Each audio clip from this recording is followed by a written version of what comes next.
Imagine waking up on, I don't know, a completely ordinary Tuesday. Right. Let's say it's March 1st, 2026. Okay, setting the scene. Yeah. So you roll out of bed, you try to flip on the lights, and nothing happens. Nothing at all. Exactly. The power grid is totally dark. So Yeah. you check your phone, but there's like zero cell service. And GPS is probably gone too. Yeah, completely dead. So you manage to find this old battery-powered radio, only to hear these panicked reports that, the water treatment plants have just shut down. Oh, wow. The financial networks are severed. I mean, your bank account essentially just doesn't exist anymore. They're just gone. Gone. But here's the crazy part. No nuclear weapons were fired. Right. No cities were vaporized. There's no radioactive fallout anywhere.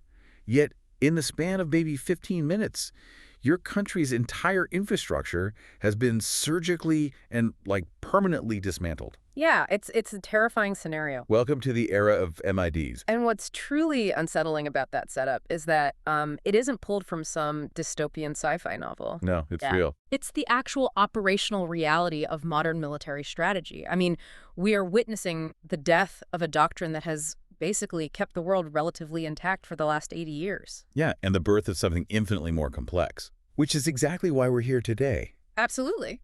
So, welcome to this custom-tailored deep dive designed specifically for you, the listener. Right? We're pulling apart a highly dense, incredibly revealing batch of writings from March 2026. Specifically by Paramendra Kumar Bhagat. Right, from the Barackface blog. Yeah. And the mission for our deep dive today is to fundamentally understand this monumental shift in global security. The shift from mad to mad. Exactly. From mutually assured destruction, the classic Cold War standoff, to the mutually assured destruction spectrum. Right, MADS. We're going to try to answer the ultimate question here. What actually happens to global peace when apocalyptic destruction it doesn't require a nuclear bomb anymore? Well, to answer that, we really have to look closely at the laboratory where these new theories are actively being tested. Yeah. And that means examining real contemporary conflicts. Right. And before we jump into the deep end of the physics and the strategy here, I need to make something explicitly clear to you, our listener. Very important. The source material we are unpacking today discusses highly sensitive, ongoing, real-world geopolitical conflicts. Right. Specifically, Bhagat's writings dive deep into the events of the 2026 Iran war. Involving the U.S., Israel, and Iran. Exactly. So I want to assure you right off the bat that neither of us here is taking a political side. Not at all. We are not endorsing any geopolitical actions or policies or viewpoints.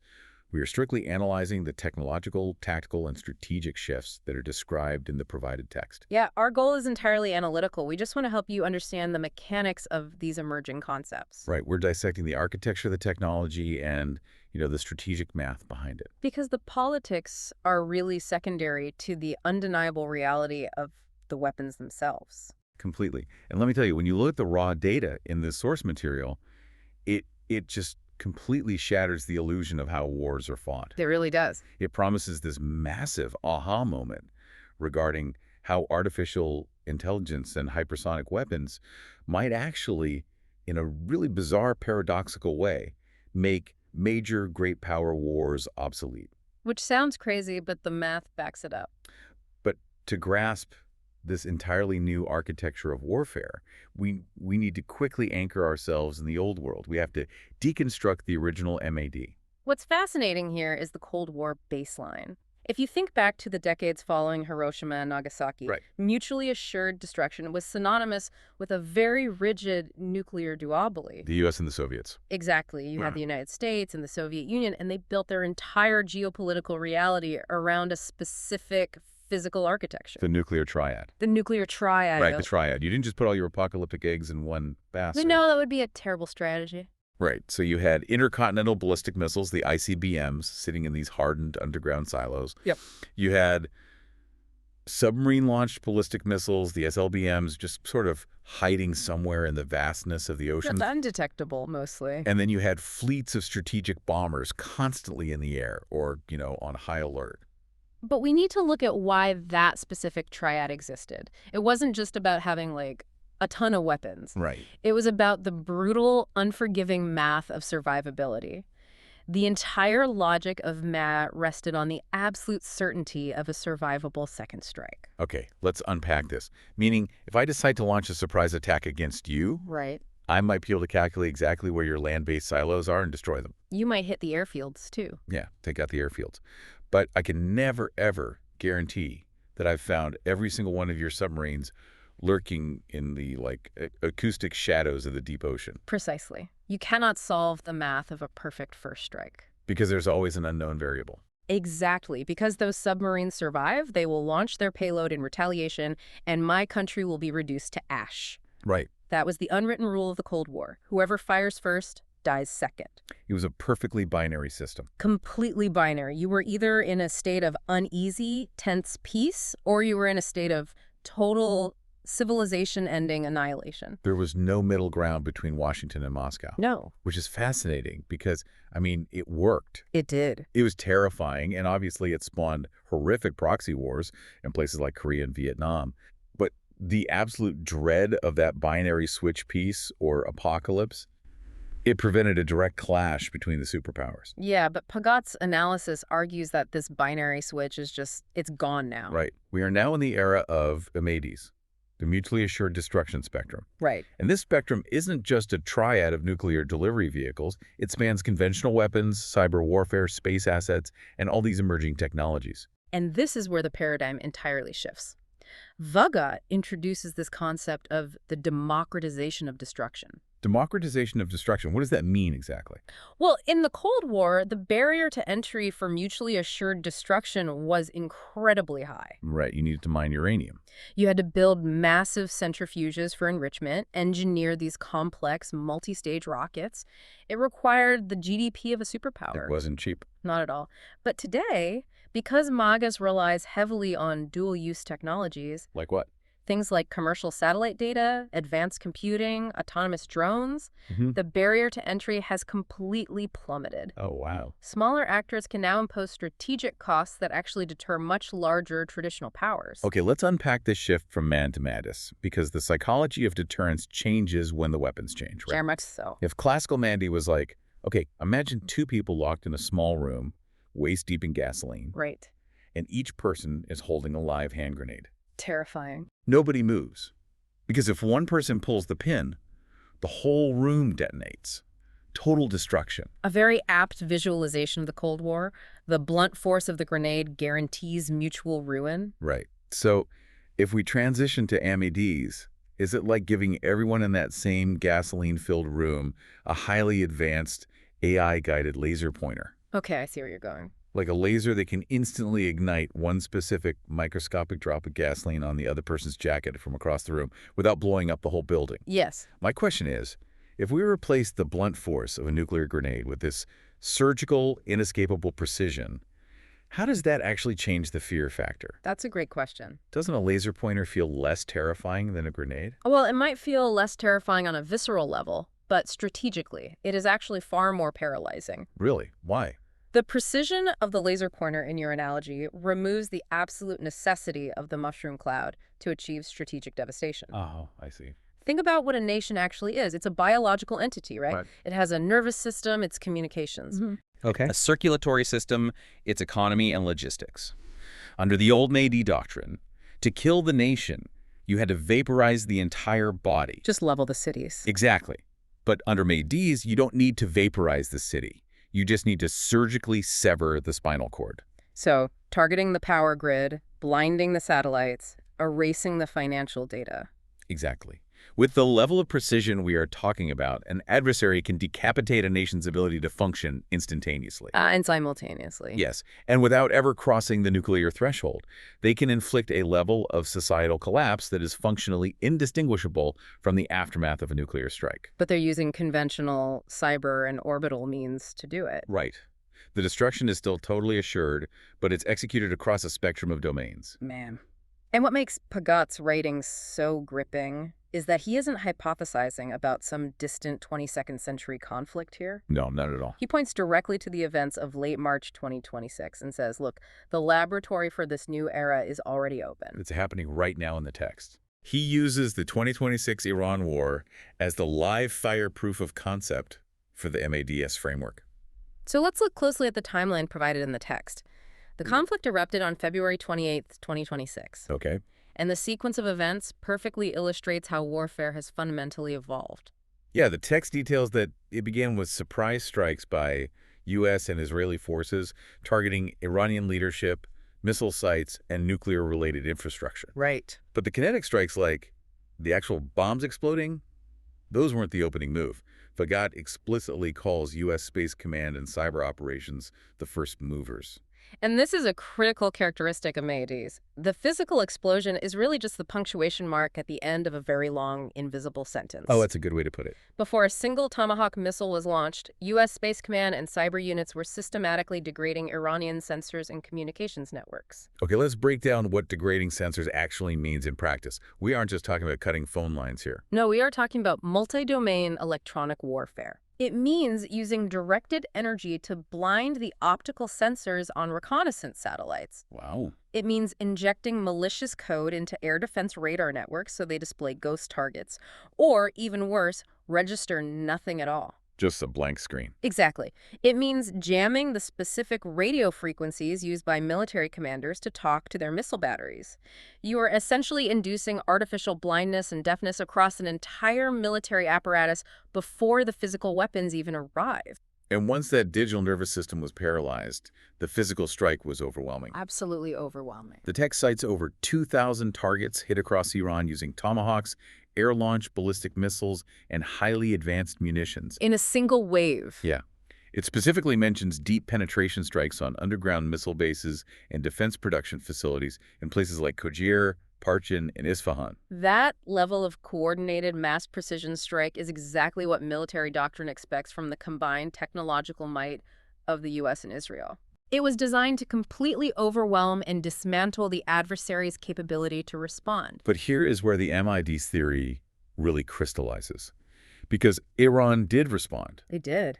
Despite having their sensors actively blinded and enduring a barrage of 2,000 precision strikes, they fired back. A massive response. The source details these massive barrages of ballistic missiles and drones targeting Israel and various Gulf states. Yeah. And they didn't just fire blindly into the desert. No, they didn't. The text notes these strikes hit urban centers, energy facilities, and military installations. And we have to recognize what those Iranian missiles were flying into, right? Right. They were going up against arguably the most dense, sophisticated, layered air and missile defense architecture on the planet. Oh, for sure. The text specifically lists Israel's Iron Dome and Arrow systems, operating alongside U.S. Patriot and PAD batteries. Just to clarify the tech for a second, THAAD is the Terminal High Altitude Area Defense System. And it doesn't even use an explosive warhead, right? It literally hits an incoming missile with a kinetic kill vehicle. Exactly. It's like hitting a bullet with a bullet while it's still in the upper atmosphere. It is an absolute engineering marvel. It really is. And yet, despite Iron Dome handling the low-altitude threats, Patriot handling the mid-tier, and THAAD and Arrow engaging the exo-atmospheric threats, Yeah. Barackface notes that Iranian missiles successfully penetrated these layered defenses. Which is insane. They caused civilian casualties and infrastructure damage in highly protected areas like Ramat Gan and Tel Aviv. Okay, wait, hold on. I have to push back here because the math just doesn't seem to add up. Fair enough. If the U.S. and Israel executed this flawless first-mover cyber attack, blinding Iran's domestic radars, and then destroyed 2,000 targets, Yeah. how on earth is a regional power managing to punch through a multi-billion-dollar, multi-layered defensive shield? I mean, Yeah. how does an Iranian missile know exactly where to go if its own radar is jammed? Because the missile isn't relying on domestic radar. It's not. No. This is the phenomenon of democratized lethality enabled by external actors. Okay. The text points to profound intelligence and technological cooperation from China and Russia. Oh, I see. So they are outsourcing the nervous system of the weapon. Exactly. The text details the use of China's Beidou navigation satellite system. Right, Beidou. Now, Beidou is China's equivalent to the American GPS, but with highly encrypted, military-grade signals that the U.S. cannot easily jam without directly attacking Chinese orbital assets. Which would start World War III. Precisely. So the Iranians were also utilizing high-resolution Chinese satellite imagery, extensive signals intelligence, basically vacuuming up regional radio and cell tower emissions to pinpoint targets and electronic warfare tools. Wow. Furthermore, Russia reportedly shared its own satellite reconnaissance data to optimize the Iranian strikes in real time. This completely changes the geometry of the battlefield. I mean, the U.S. can blind every radar dish inside Iran's borders, but if the missile is receiving constant, unbluffable telemetry updates from a Chinese satellite network sitting in medium Earth orbit. The domestic blindness doesn't matter. Right. The missile still knows exactly where it is and exactly where its target is. That is the crux of the issue. A perfect defensive shield is nearly impossible to maintain when the offensive sword is networked to a great power's infrastructure. Right. It proves that a non-nuclear power, leveraging proxy data and external tech, can still impose unacceptable costs. It validates MADS theory. But, having the greatest satellite data in the world is totally useless if you don't have a delivery vehicle capable of actually exploiting it. Very true. You can know exactly where the target is, but if your missile flies in a slow, predictable arc, TADI is just going to swat it out of the sky. Yeah, they'll just intercept it. So the key to penetrating those defenses brings us to the physical spearhead of the entire MADS spectrum. The hypersonic weapon. Here's where it gets really interesting and, honestly, where the physics start to sound like magic. Hypersonics. The game changer. These are the systems keeping global defense planners awake at night. So let's define the tech based on Pagot's writings. To be classified as hypersonic, a vehicle has to travel at speeds exceeding Mach 5. Right. That's roughly 3,800 miles per hour or over a mile a second. Incredible speed. But, as we know, intercontinental ballistic missiles travel much faster than that when they re-enter the atmosphere. So speed alone isn't the defining factor here. Speed is the prerequisite, but maneuverability is the revolution. Maneuverability. Yes. A traditional ballistic missile follows a predictable parabolic trajectory. It goes high up into space, and then gravity pulls it down. Like an arc. Right. If you know its speed and angle at launch, you can use high school calculus to determine exactly where it will land, and you just put an interceptor in its path. Hypersonic weapons, however, operate at much lower altitudes. They basically skim the upper atmosphere, and they are capable of violent, unpredictable maneuvering throughout their entire flight profile. And the source breaks these down into two main categories. First, you have hypersonic glide vehicles, or HGVs. Yep. These are boosted up to speed by a traditional rocket, but then they detach and literally glide down to their target. Right. And then you have hypersonic cruise missiles, HCMs, which use these advanced air-breathing engines called scramjets to maintain powered flight at Mach 5 or higher. And let's focus on why that is so difficult to achieve physically. No, please. When an object moves through the atmosphere at over a mile a second, the air doesn't just flow around it. What does it do? The air compresses so violently that it heats up to thousands of degrees, basically enveloping the weapon in a sheath of superheated plasma. And that plasma sheath physically blocks radio signals, right? Exactly. It creates a communications blackout. The weapon can't talk to its operators, and traditional radar struggles to track it through the plasma. Right. Furthermore, the heat shielding required to keep the weapon from melting while simultaneously allowing it to make aggressive aerodynamic turns without tearing itself apart. It is a monumental materials science challenge. It makes me think of an analogy. Let's hear it. Okay, so a traditional ballistic missile is like a baseball thrown by a major league pitcher. It's incredibly fast, maybe 100 miles an hour. Sure. But once it leaves the pitcher's hand, gravity and momentum just sort of take over. A good batter or a good missile defense system can calculate where it's going to cross the plate and swing the bat. Because it's a predictable ballistic path? Right. But a hypersonic glide vehicle is like someone throwing a heavy frisbee at 100 miles an hour. Okay. The frisbee doesn't just follow gravity. Its shape actually uses the air to generate lift. It bounces and skips off the dense air molecules, like surfing the atmosphere. Surfing is a great word for it. Right. It can suddenly dart left or right. You can't predict where it will cross the plate because it's actively deciding its own path mid-flight. And that surfing ability completely breaks traditional defense algorithms. Let's look at how this played out in the 2026 data. Yeah. The text highlights a specific Iranian weapon, the Fatah-2. The Fatah-2. Right. This is a hypersonic glide vehicle that was unveiled in 2023 but saw its first combat use on March 1st, 2026. And the specs on the Fatah-2, as cited by Iranian sources in the text, are terrifying.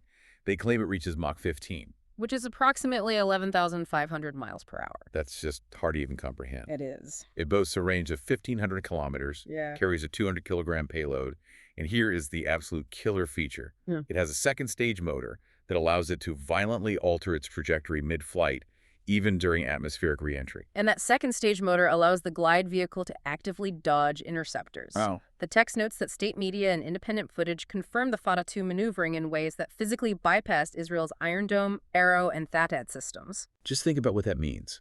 A relatively inexpensive road mobile system, meaning you can launch it off the back of a specialized truck anywhere in the desert. Right, very hard to find. Successfully defeated peer-level, state-of-the-art defenses designed by the wealthiest militaries on Earth.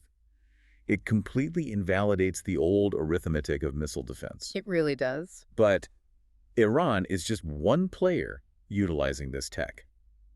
Fagat provides a deeply detailed breakdown of the great power race currently unfolding to master hypersonics. Yeah, every major power recognizes that whoever masters the hypersonic flight regime controls the future of deterrence. So let's look at the United States programs as detailed in the text. Okay, so as of mid-March 2026, the U.S. Army is on the verge of fully fielding its long-range hypersonic weapon. Nicknamed Dark Eagle. Right, Dark Eagle. Now, Dark Eagle is a ground-launched boost glide system. Yeah. But Fagat notes something interesting here.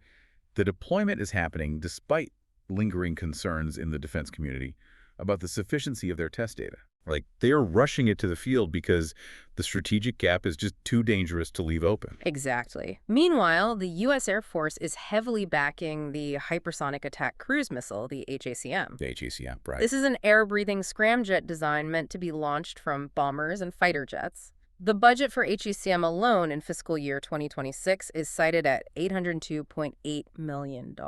And the Navy isn't being left behind either. They're integrating the Conventional Prompt Strike System, or CPS, onto their stealthy Zumwalt-class destroyers and Virginia-class submarines. That's a huge shift. Just imagine a Virginia-class submarine surfacing quietly off a coast and launching a Mach 5 weapon. I mean, the warning time for the target would be virtually non-existent. Seconds, basically. The text also introduces a few novel American systems. Like what? There's the Ursa Major HAVOC system, which was unveiled in February 2026. This is designed as a highly adaptable medium-range hypersonic that can be launched from the ground, from aircraft, or potentially even from space platforms. Space platforms. Yeah. And the ARMD, the Affordable Rapid Missile Demonstrator, which is being used to rapidly test supersonic and hypersonic flight profiles. What I find most telling in Fagat's breakdown is the financial footprint. The budgets are massive. Right. The Pentagon's fiscal year 2026 hypersonic budget request is $3.9 billion. But the author points out that this is actually a decrease from prior years. Wait, really? A decrease? Yeah. And the reason isn't that they're giving up, it's that they have shifted away from pure research and development and have moved into actual hardware-in-hand procurement. Ah, I see. They're actually buying the missiles now. Exactly. Furthermore, they are pouring massive resources into trying to build a shield against these weapons. Right. The text mentions the Glide Phase Interceptor program, noting that global defense spending on counter-hypersonic tech is projected to exceed $1.75 billion in 2026 alone.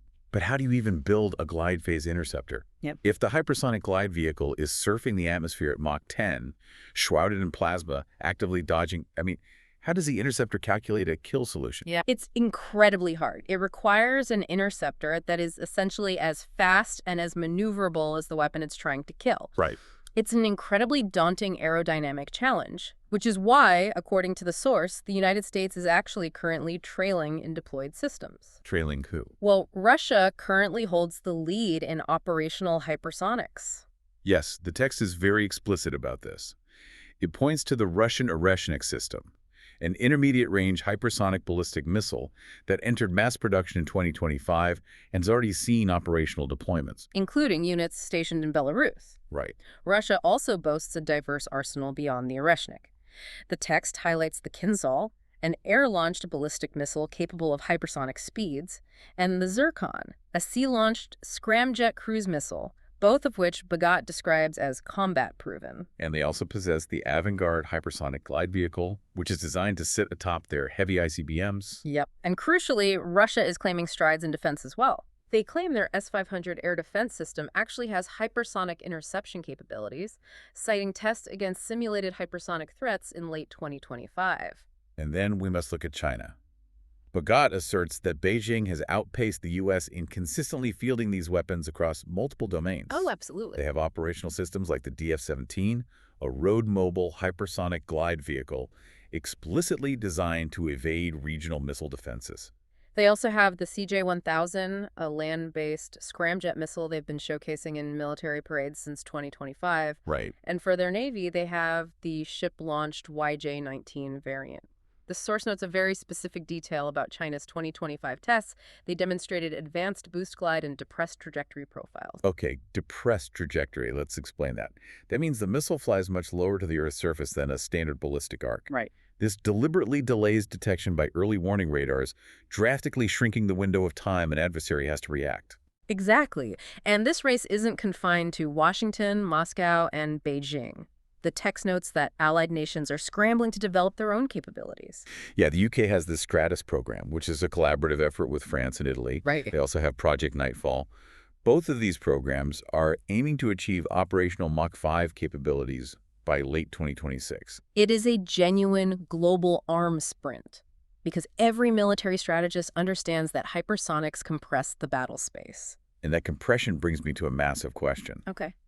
If a hypersonic missile shrinks the warning time of an incoming strike from 30 minutes down to maybe 3 or 4 minutes, or even seconds if launched from a submarine off the coast, Yeah. does human reaction time even matter anymore? Like, if I am a radar operator and I see a blip moving at Mach 15 that's constantly changing altitude. It's moving so fast. Right. By the time my brain registers the threat, assesses it, and I verbally relay it to a commander to authorize an intercept, hasn't the missile already hit the target? You've hit on the most destabilizing aspect of this technology.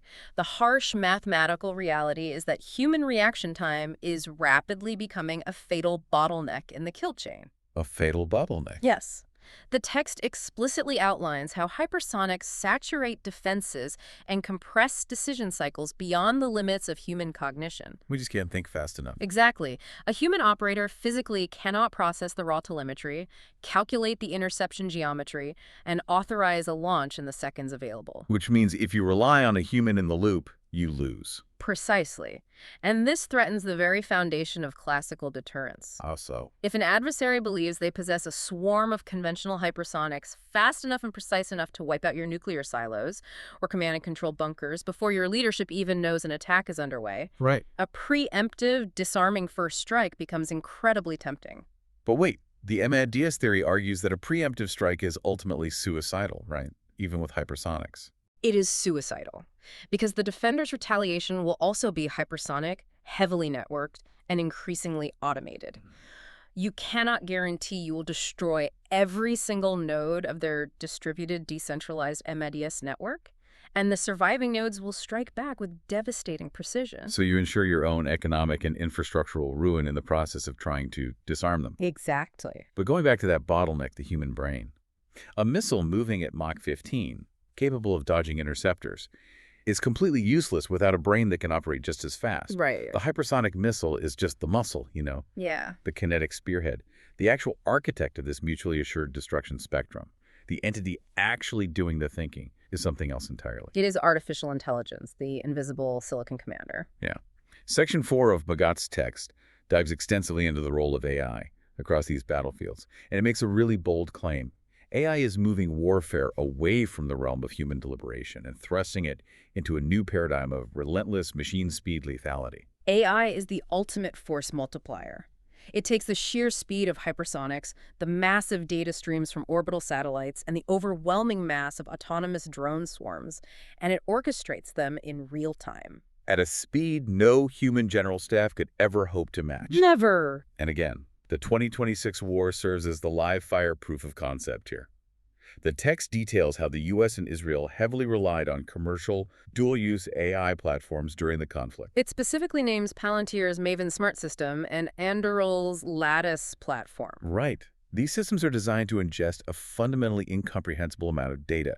We're talking about continuous feeds from hundreds of satellites, live video from high-altitude drones, signals intelligence sweeps, open-source data. And the output of that data ingestion is staggering. The text notes that these AI systems generated and prioritized over 15,000 distinct targets within a matter of weeks. 15,000 targets. To put that in perspective, a team of human intelligence analysts might take months to verify, categorize, and prioritize a few hundred targets. Oh, wow. The AI is doing it continuously, dynamically updating target lists as the battlefield shifts. That's insane. And on the opposing side, Iran was utilizing AI-enhanced Beidou systems to manage the terminal phase maneuvering of weapons like the Fatah 2. So the missile is thinking for itself. Essentially, yes. The AI on the missile is actively calculating the optimal evasion path in the final seconds of flight to defeat the interceptor.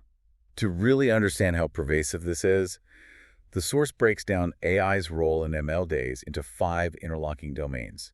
Let's walk through these because this is where the picture of modern war gets incredibly clear. Okay. The first domain is ISR intelligence, surveillance, and reconnaissance. In the ISR domain, AI is processing petabytes of raw data in real time. It's not just passively looking at satellite photos. What's it doing? It's actively detecting microscopic anomalies. The text notes that AI algorithms can spot specific heat signatures hidden beneath dense camouflage netting. They can track anomalous ship movements across the oceans to predict submarine deployments. And crucially, for our previous topic, AI enables predictive tracking of hypersonic weapons. Wait, I need to stop you there. Predictive tracking of a weapon that is explicitly designed to be unpredictable. How does an AI predict the unpredictable? Isn't that an oxymoron? It sounds like one, but it really comes down to probabilistic modeling and physics. Okay, explain that. A hypersonic glide vehicle can maneuver, but it cannot break the laws of aerodynamics. It has a specific energy state, a velocity, and a turning radius. Right, it's bound by physics. Exactly. So the AI analyzes millions of simulated flight paths in milliseconds. It calculates the physical limits of where the missile can go and maps out a probabilistic cone of its most likely trajectories. So you don't aim at the missile, you aim at the cone. Right. It allows an interceptor to be fired into that probability cone rather than at a fixed point. A human brain can't do that math on the fly. Incredible. Okay, the second domain is the kill chain. The sequence of find, fix, track, target, engage, and assess. The text mentions something wild here. It states that platforms like Maven are actually being augmented by large language models. It specifically cites Anthropic's Claude. Yes, the LLMs act as a highly intuitive interface and reasoning engine. They automate the initial target identification, cross-reference it against the rules of engagement, rank the target's strategic value, and even generate preliminary strike recommendations for the human commander. Which leads to a terrifying metric provided in the text. During the 2026 operations, AI slashed the sensor-to-shooter timeline, the time from spotting a target to dropping a bomb on it, from hours down to mere minutes. Or even seconds when operating in fully autonomous modes. And that brings us to the third domain, autonomous platforms and swarms. We are talking about LAWS lethal autonomous weapons systems. Right. The philosophical debate over killer robots is largely over. They are currently deployed. The text describes the use of drone swarms numbering in the thousands. And these swarms utilize something called mesh networking. Explain how a mesh network actually functions in a combat scenario. Well, in a traditional drone setup, every drone talks back to a central hub or a human pilot. If you jam that specific signal or destroy the hub, the drones fall out of the sky. Right. In a mesh network, the drones talk to each other. Oh, wow. Every single drone is a node in a floating, localized internet. If a defender shoots down the lead drone, the swarm doesn't collapse. The AI instantly reassigns the leadership role to another drone. So it's like a self-healing system. Exactly. It is a highly resilient, self-healing immune system for a robotic strike force. The text mentions Russia's marker ground robots as a prime example of this autonomy. These are unmanned ground vehicles that can navigate complex terrain and engage targets independently. And the advantage here is brutal. A human army suffers from fatigue, fear, and morale collapse. So humans get tired. Exactly. A robotic swarm doesn't need to sleep, doesn't experience fear, and it will sustain attritional warfare indefinitely until its battery dies or it is destroyed. And as we touched on earlier, the hypersonic weapons themselves are gaining AI autonomy, shifting from being just fast missiles to intelligent, self-guiding strategic assets. Right. Which leads to the fourth domain, command and control, or C2. The text argues that traditional human-led C2 structures simply collapse under the sheer data overload of a modern battle space. The human mind cannot process feeds from 500 drones while simultaneously tracking a Mach 10 incoming threat and managing cyber attacks on a power grid. It's just too much. So AI steps in to restore order. It filters the noise, prioritizes the most critical threats, and simulates various counter strategies. The text notes that DARPA is heavily focused on developing trustworthy AI for highly degraded environments. Yes. So, like, what happens when the enemy successfully jams your communications and your frontline units can't talk to headquarters? That's where this comes in. The AI embedded in those frontline units assumes command, executing the mission parameters autonomously based on its last known orders. Wow. And finally, the fifth domain, cyber, electronic, and space warfare. This is where AI operates at the speed of light. It executes machine speed jamming of enemy radars, it constantly spoofs sensors by injecting false data, and it predicts and counters anti-satellite attacks in orbit before a human operator on the ground even registers the anomaly. So when you combine these 5 domains, you get a battle space that operates at a frequency and speed that humans simply cannot perceive. Completely outside our biological limits. To put it in perspective, imagine trying to download and stream a 4K movie, but you are forced to use a 1990s dial-up modem. Good luck with that. Right. That dial-up modem is the traditional human general staff trying to process the data of the 2026 battlespace. It's too slow. The system crashes. AI is the fiber optic cable. Yeah, that's a perfect analogy. It is the only way the information flows fast enough to keep the military functioning. It is a necessity born of technological acceleration. But I have to push back hard on this. Okay, let's hear it. If we are removing human hesitation by letting AI models run the kill chain, aren't we also entirely removing human judgment? We are. We've all seen commercial AI language models confidently hallucinate facts. What happens if a military AI radar model hallucinates an incoming hypersonic missile? That's the nightmare scenario. What if an algorithmic glitch interprets a flock of birds or a weather anomaly as a preemptive strike?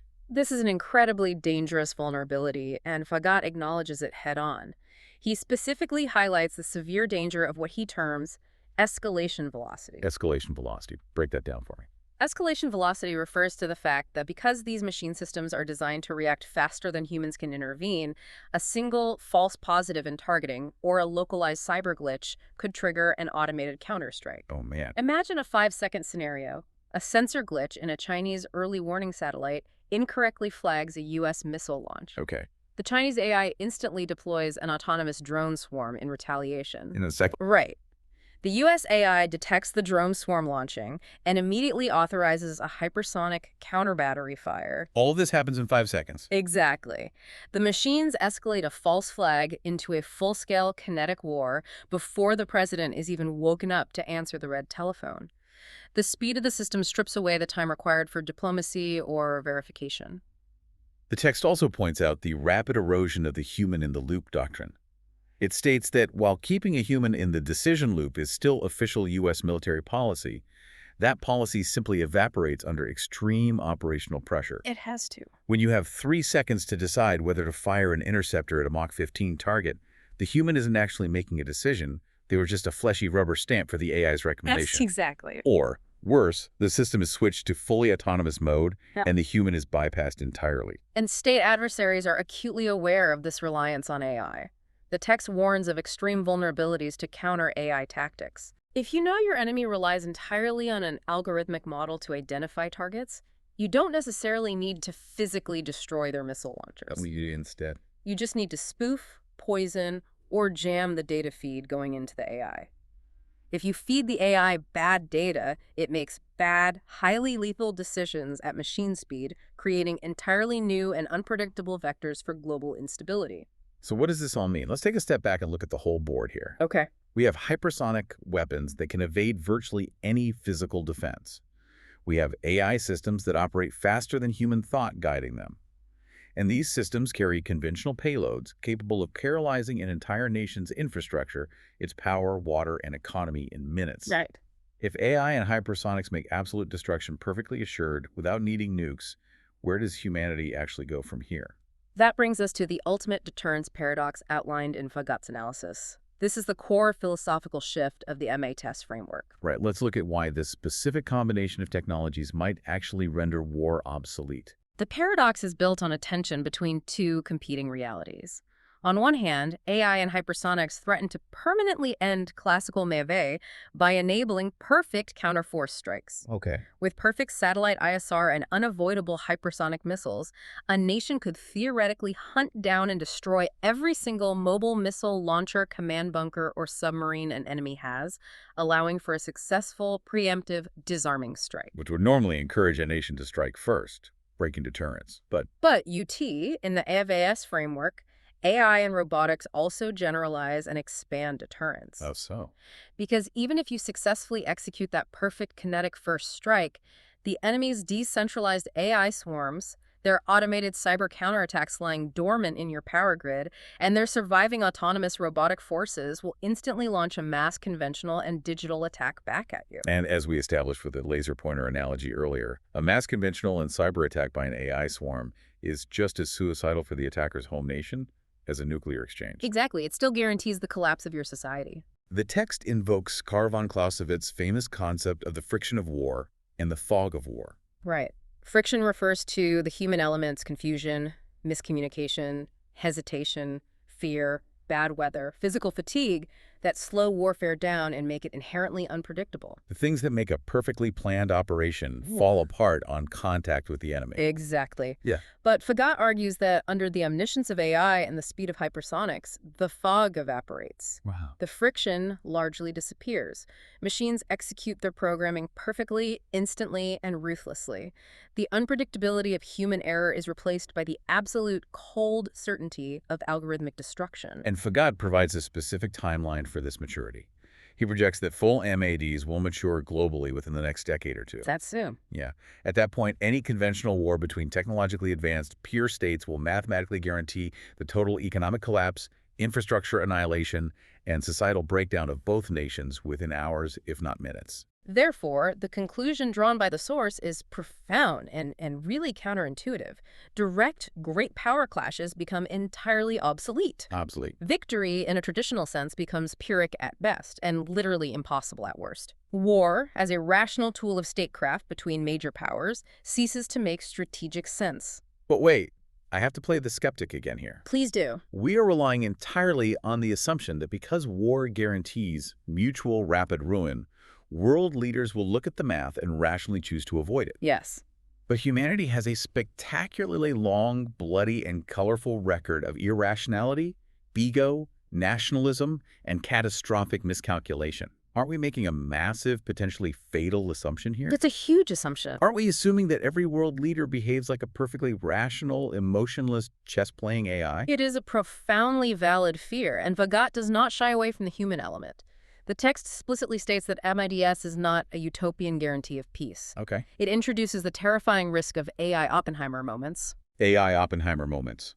I mean, a scenario where the creators realize the sheer horror of what they've built, but only after an accident or miscalculation spirals out of control. Exactly. A situation that ignites an unintended war simply because the machines escalate the conflict faster than human diplomats can stop it. Right. The math might be rational, but the initial trigger could be an irrational human error or a machine hallucination.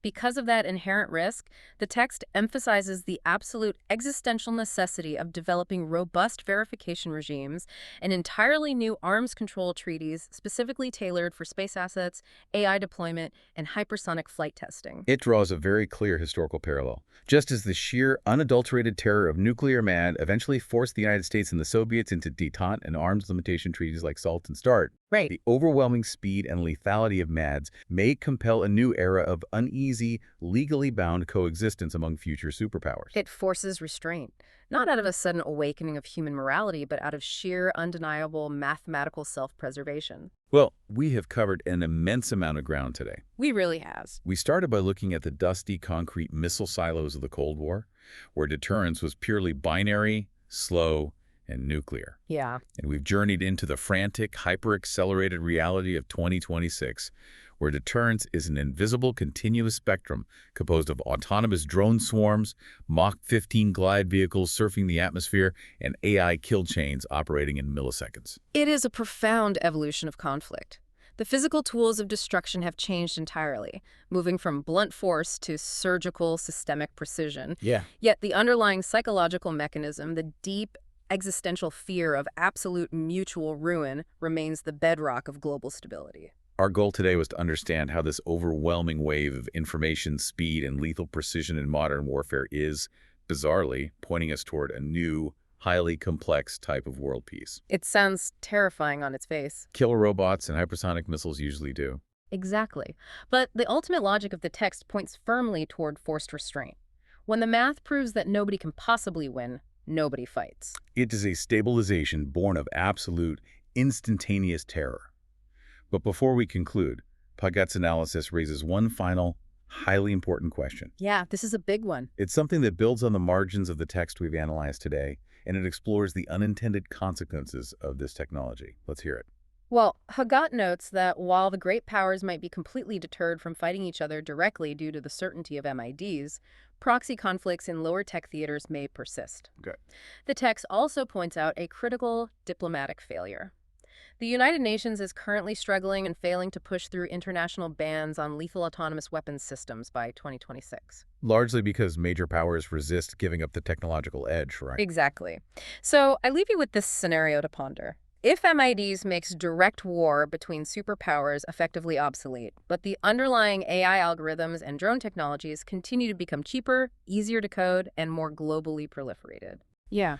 Do we eventually enter a world where the only people actually fighting kinetic wars are non-state actors and insurgents? Oh, wow. The highly decentralized groups who have no power grids or financial infrastructure left to lose, but who are now wielding leaked, fully autonomous, swarm-capable weapons. Yeah. If the big players are too terrified of their own tools to step into the ring, who eventually inherits the weapon? Exactly. Man, it's a deeply chilling thought to leave on. Thank you so much for joining us on this deep dive. As always, we encourage you to keep exploring, keep questioning the narratives, and stay insanely curious about this rapidly changing world around us. Until next time.